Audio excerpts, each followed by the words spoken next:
نحمده ونصلي ونسلم على سيدنا ومولانا محمد صلى الله عليه وسلم معدن الجود والكرم منبع العلم والحلم والحكم أما بعد فأعوذ بالله من الشيطان الرجيم بسم الله الرحمن الرحيم وأن المساجد لله صدق الله العظيم وبلغنا رسوله النبي الأمين الكريم ونحن على ذلك من الشاهدين والشاكرين والحمد لله رب العالمين.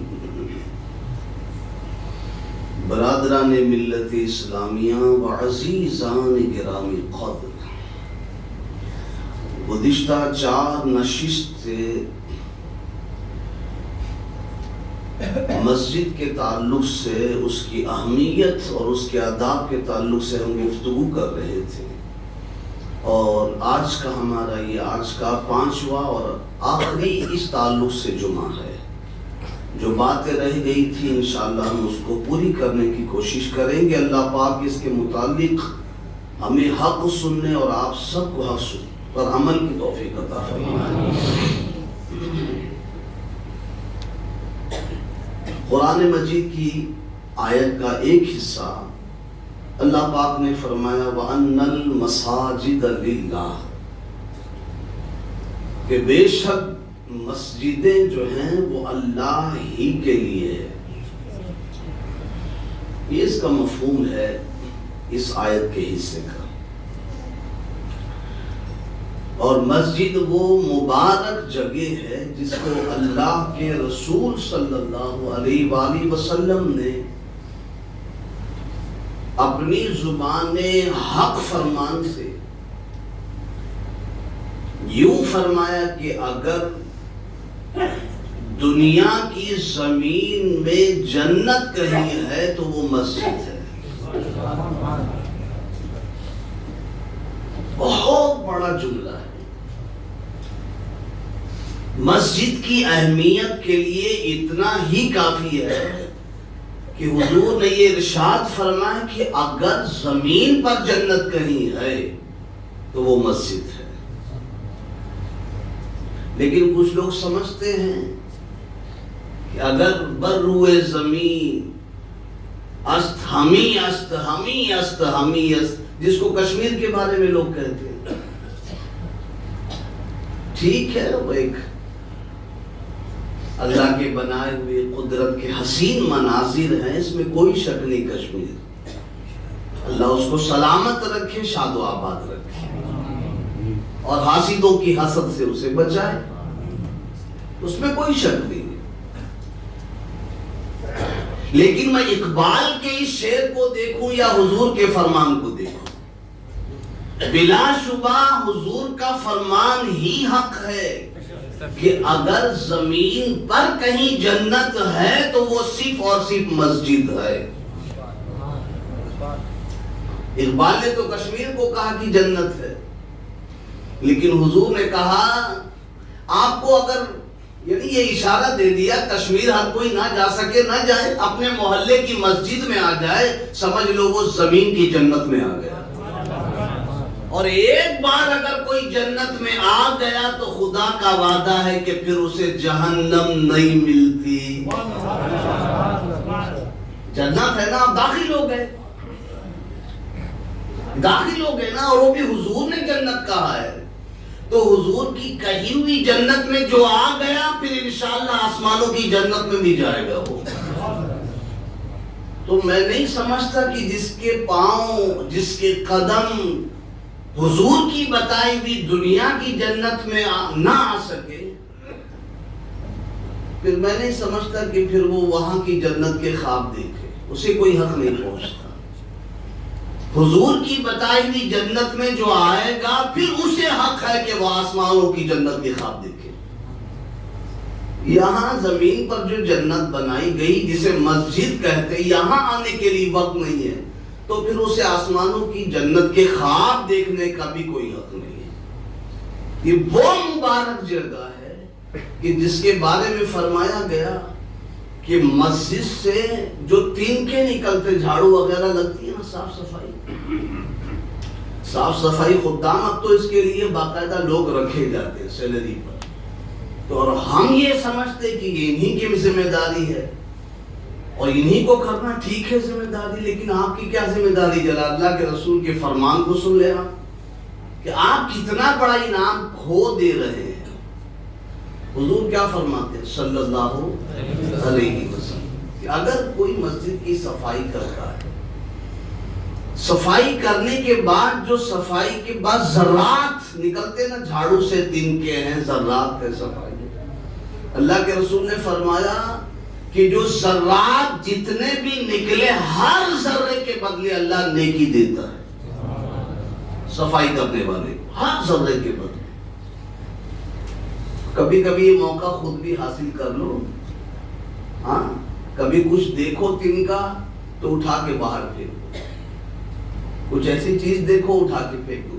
آپ پریشان نہ ہو اور اپنے دماغ پہ زور نہ ڈالیں، نہ اپنی زبان کو تکلیف دیں کہ کدھر گئے خادم لوگ، یہ ان کی ذمہ داری ہے، ان کا کام ہے۔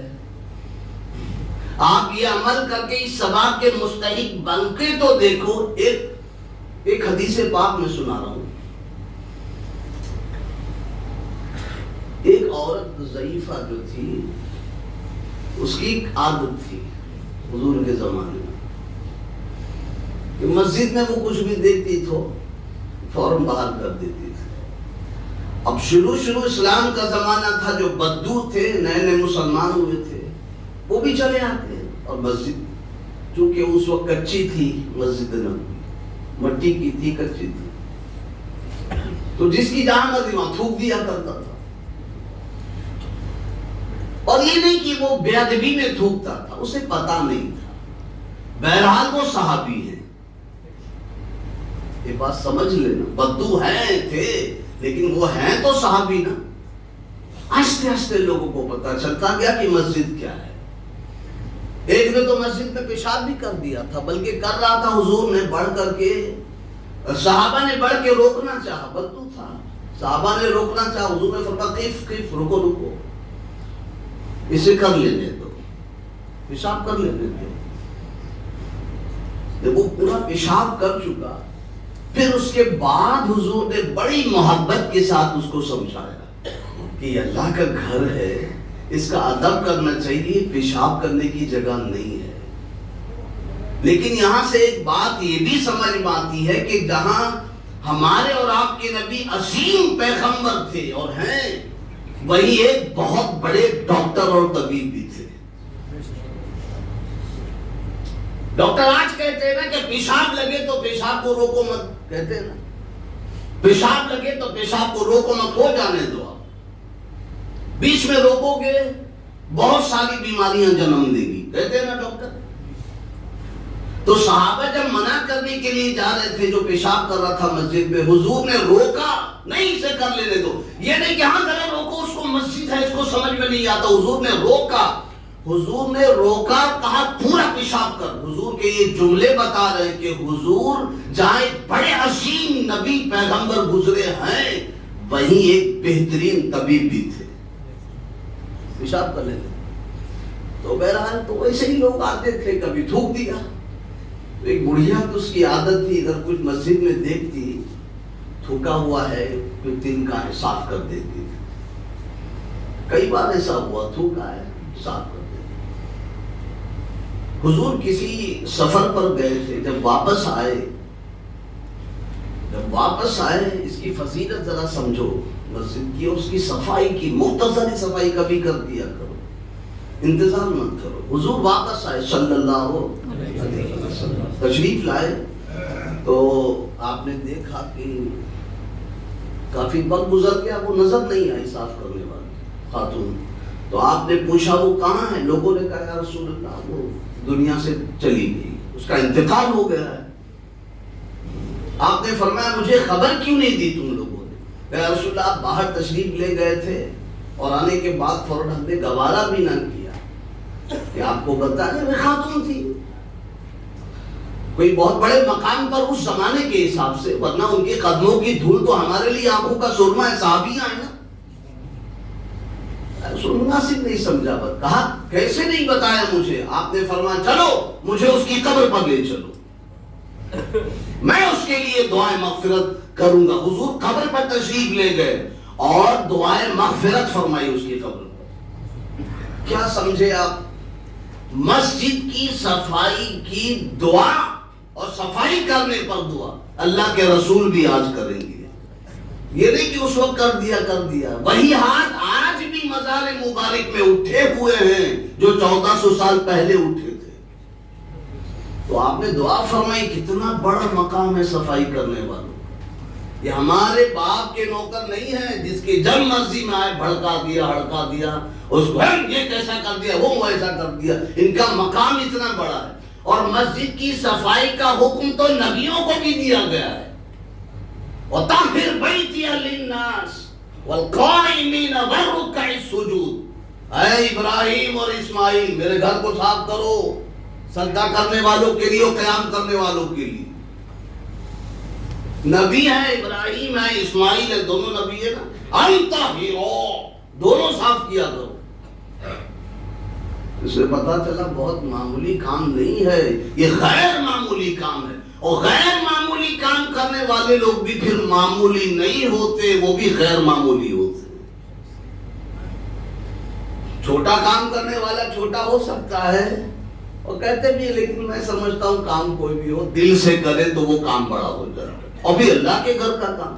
تو میں یہ کہنے چلا تھا کہ یہاں سے تنکا بھی اگر آپ پھینک دو، مسجد کی صفائی ہو رہی ہے، صاف کرو. ہر ذرے کے بدلے نیکی، ہر ذرے کے بدلے. آپ ذرے گن سکتے ہو کیا جھاڑو مارنے کے بعد؟ نہیں گن سکتے. تو ثواب بھی اللہ کا دیا ہوا نہیں گن سکتے. یہ مقام ہے مسجد کی صفائی کا اور مسجد کا احترام. اسی لیے کہا کہ اس کا احترام اتنا کرو کہ یہاں آنے کے بعد زور سے کلام مقدس کی تلاوت بھی نہ کرو، خاص طور سے جب آپ کے سامنے کوئی نماز پڑھ رہا ہو.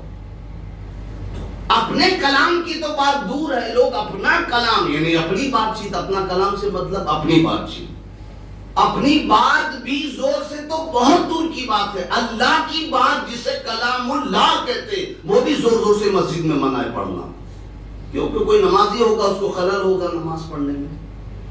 اللہ کا کلام بھی ہو جب تنہا جب آپ پڑھیں کوئی نہیں ہے، ٹھیک ہے کوئی بات نہیں، لیکن کوئی نماز پڑھ رہا ہو تو زور سے آپ کو اپنا کلام بھی یہاں زور سے منع ہے.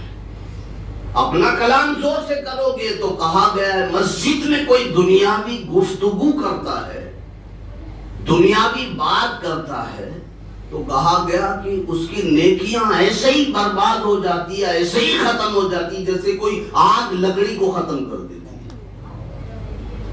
آپ آئے تھے نیکیاں سمیٹنے کے لیے، باتیں شروع کی مسجد میں آپ نے ادھر ادھر کی، ختم آپ کی نیکی. اور یہ عجیب قوم ہے کہ جہاں بات نہیں کرنا چاہیے وہیں بات کرتے ہیں، اور جہاں بات کرنا چاہیے وہاں نہیں کرتے. جی صاحب، جہاں بات کرنا چاہیے کہ ہاں یہاں بات کرنا چاہیے، ہاں بولو کچھ کہو، وہاں بھی چپ چاپ بیٹھے رہتے ہیں. یہ کمزور حصہ ہے ایمان کا. جہاں بولنا چاہیے آپ نہ بولو، یہ کمزور ہے ایمان کا حصہ. روکو نہیں تو کم از کم بولو. دل میں برا جان کے نکل جانا ہے تو کمزور حصہ ہے نا. تو جہاں بولنا چاہیے وہاں نہیں بولتے، اور جہاں نہیں بولنا چاہیے وہاں بولتے ہو. پھر جہاں نہیں بولنا چاہیے مسجد میں نہیں بولو، مت بولو. باتھ روم میں دیکھا گیا، ٹوائلٹ میں بھی، وہاں بھی لوگ بولتے ہیں. کتنے لوگوں کو میں نے دیکھا ہے باہر آواز آتے رہتی، وہ فون پہ بات کرتے رہتے ہیں، فون پہ بات کرتے. بیت الخلاء میں بھی بات چیت نہیں کرنا چاہیے.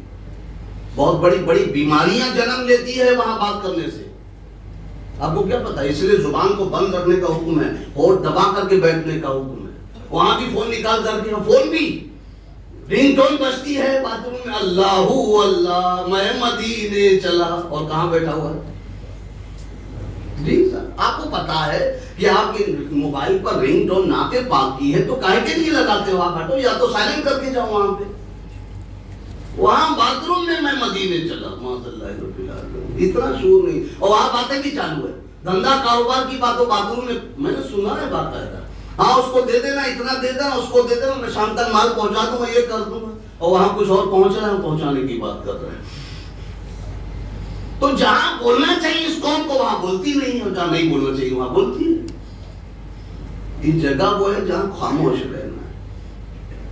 وہ بات پوری کر لوں تاکہ رہ نہیں جائے۔ پچھلے جمعہ کو میں نے کہا تھا نا کہ مسجد میں 4 حروف ہے، وہ بات رہ جائے گی۔ میم اور سین تک ہم پہنچے تھے نا، جیم اور دال باقی ہے، 5 منٹ میں اس کو سن لے، کوشش کروں اور ختم کر لیں۔ میم سے کیا مراد تھی؟ مسجد میں 4 حروف ہے، میم سین جیم دال۔ میم کیا کہتی ہے؟ محبت سے میری طرف آؤ۔ مسجد کی میم کہتی ہے محبت سے میری طرف آؤ، یہ سن لیا تھا۔ جی اور سین کہتی ہے ساجد بن کر آؤ، مسجد کی سین کہتی ہے ساجد بن کر آؤ، سجدہ کرنے کی نیت سے آؤ۔ کوئی اور نیت لے کے بتاؤ، اس پر بھی آپ نے سن لیا۔ اب رہ گیا تھا جیم اور دال۔ مسجد کی جیم کہتی ہے کہ جب یہاں آ جاؤ تو جیم سے جلدی جانے کی کوشش نہ کرو۔ ذرا ترتیب دیکھیں، ایسا نہیں میں نے ہوا میں کہہ دیا، ترتیب سے بٹھا رہا ہوں۔ پہلے آپ جو ہے نا محبت سے آؤ، پھر سجدہ کرنے کے نیت سے آؤ۔ جب آ گئے ہو تو جیم سے جلدی جانے کی کوشش نہ کرو۔ یہ جنت ہے زمین پر، جنت سے بھی کوئی جلدی جانے کی کوشش کرتا ہے؟ اور جلدی جانا بھی یہ کیوں ہے ذرا سمجھ لیں۔ حضور نے ایک پیمانہ دیا ہے صلی اللہ علیہ وسلم، ایک پیمائش ہوتی ہے، ایمان جانچنے کی پیمائش بھی کوئی ہونی چاہیے نا، ایک آلہ ہونا چاہیے۔ حضور نے ایک پیمائش، ایک آلہ دیا ایمان کے جانچنے کا۔ فرمایا تم اپنا ایمان اگر جانچنا چاہتے ہو کہ میرا ایمان باقی میں اندر سے کمزور ہے کہ مضبوط ہے، دوسرے کا نہیں۔ یہاں لوگ دوسرے کا ایمان جانچنے کے لیے ترازو لے کے بیٹھے ہیں، یہی چل رہا ہے، وہ ایسا ہے تو وہ ایسا ہے، وہ ایسا۔ ہر کوئی اپنے آپ کو پرہیزگار سمجھتا ہے، دوسرے کو گنہگار۔ اپنے لیے آلہ لے کے بیٹھو، اور اپنے لیے حضور نے آلہ بتایا۔ کہاں تک دیکھو کہ مسجد میں آنے کے بعد تمہارا دل نہیں لگتا، چلتی بھاگنے کا من کرتا ہے۔ کیس آف ایمرجنسی اس کی بات ہی نہیں کر رہا ہوں میں، اس میں تو خود حضور نے کہا ہے کہ جلدی جایا کرو، کیونکہ تم لوگ جو ہے دودھ پلانے والیوں میں سے ہو۔ مائیں بچے چھوڑ کے آتی تھی نا مسجد میں، جلدی جائے، حضور کہتے تھے کہ جلدی جایا کرو، دودھ پلاؤ اپنے بچوں کو جا کر۔ کچھ بوڑھے ہوتے تھے ان سے بھی کہتے تھے، ان کے لیے رخصت تھی۔ کچھ کیس آف ایمرجنسی کی الگ بات ہے جانے کی، لیکن ایک عادت ہی بنا لو کہ بس آئیں تو دل ہی نہیں لگتا۔ تو حضور نے آلہ دیا، ایک پیمائش دی، ایک ترازو دیا۔ ایمان اگر جانچنا ہو کہ مضبوط ہے کہ نہیں، دیکھو کہ مسجد میں آنے کے بعد دل نہیں لگتا، جلدی جانے کا من کرتا ہے، تو سمجھ لینا تمہارا ایمان کمزور ہے۔ ہر کوئی اپنا ایمان جانچ لے، میں نہیں کہتا کسی کو۔ اور اگر دل لگتا ہے تو سمجھ لو تمہارا ایمان بہت مضبوط ہے۔ حدیث پڑھ دوں، فرمایا المومن فی المسجد کالسمک فی الماء والمنافق فی المسجد کالطیر فی القفص، او کما قال النبی صلی اللہ علیہ وسلم، کہ مومن کی مثال مسجد میں ایسی ہے جیسے مچھلی پانی میں، پانی سے باہر نکال تو دیکھو تڑپتے رہتی ہے۔ مسجد میں مومن کی مثال مچھلی جیسے پانی میں ہوتی ہے، اور منافق کی مثال مسجد کے اندر۔ ہم لوگ بہت دوسرے کو منافق بولتے ہیں، ذرا اچھی طرح سمجھ لینا، یہ بھی نفاق کی ایک علامت ہے۔ وہ تو منافق اپنی جگہ جسے کہتے ہیں، ہم کون سے بہت ایمان والے مضبوط ہیں۔ منافق کی مثال کیا ہے؟ فرمایا منافق کی پہچان یہ بھی ہے کہ مسجد میں وہ ایسا ہی رہتا ہے جیسے کوئی پرندہ کسی پنجرے میں رہ کر پھڑپڑاتا رہتا ہے، کالطیر فی القفص۔ اگر یہ حالت ہے تو سمجھ لینا ایک حالت دیا حضور نے، نام لینا۔ جیم سے جلدی جانے کی کوشش نہ کرو، یہاں دیکھتے رہتے گھڑی کی بلابری، بہت لیٹ ہو گیا، ارے بہت لیٹ ہو گیا، جلدی جا۔ اور باہر گھنٹوں کھڑے ہو کے پنچایت کریں گے تو کوئی پیر پہ سوجن نہیں آتی۔ یہاں ذرا سا اگر 1-2 منٹ بھی لیٹ ہو گیا، بس یوں لگتا کہ بس ہم باہر نکل کے تاج محل بنانے ہی والے تھے، امام صاحب نے لمبی کر دی۔ باہر نکل کے ہم لال قلعہ بنانے والے تھے لیکن امام صاحب نے لمبی کر دی، ورنہ ہم لال قلعہ تاج محل بنا لیتے آرام سے۔ یہ ہے قوم کا حال، وہاں کھڑے ہو کے گھنٹوں کھڑے رہیں گے، یہ قوم کا حال یہ ہے۔ لیکن پتہ نہیں کیا ہوتا، یہ اعلیٰ حضور نے دیا ہے، اپنے اوپر لگاؤ، جانچو، اگر دل نہیں لگتا تو ایمان والے بہت کمزور ایمان ہے آپ کا۔ تو جیم سے جلدی جانے کی کوشش مت کرو، اس میں بہت لمبی گفتگو ہے لیکن ایک دال بھی سن لیجیے آپ، رہ جا کر پھر کہوں گا ایک اور جمعہ کافی نہیں، پورا سنو آپ۔ جیم سے جلدی جانے کی کوشش مت کرو۔ اور دال کیا کہتی ہے؟ دال کہتی ہے جب مسجد میں آ گئے ہو، جلدی جانے کی کوشش بھی نہیں کر رہے ہو، تو مسجد کی دال یہ کہتی ہے کہ پھر آنے کے بعد دعا کی قبولیت کی فکر چھوڑ دو۔ دال سے دعا کی قبولیت کی فکر چھوڑ دو، اس لیے کہ اللہ کے رسول نے فرمایا صلی اللہ علیہ وسلم، جب کوئی بندہ مسجد میں آ کر نماز ادا کرتا ہے اور سلام پھیرنے کے بعد وہ دعا مجھ سے کرتا ہے تو مجھے حیا آتی ہے۔ کون کہہ رہا ہے؟ یہ اللہ فرما رہا ہے، حدیث قدسی ہے۔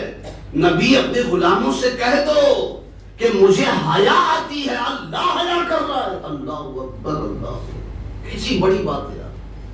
جب کوئی دعا کرتا ہے نماز کے بعد نا تو اللہ فرماتا ہے مجھے حیا آتی ہے کہ میں اپنے بندوں کی دعا کو قبول نہ کروں، مجھے حیا آتی ہے۔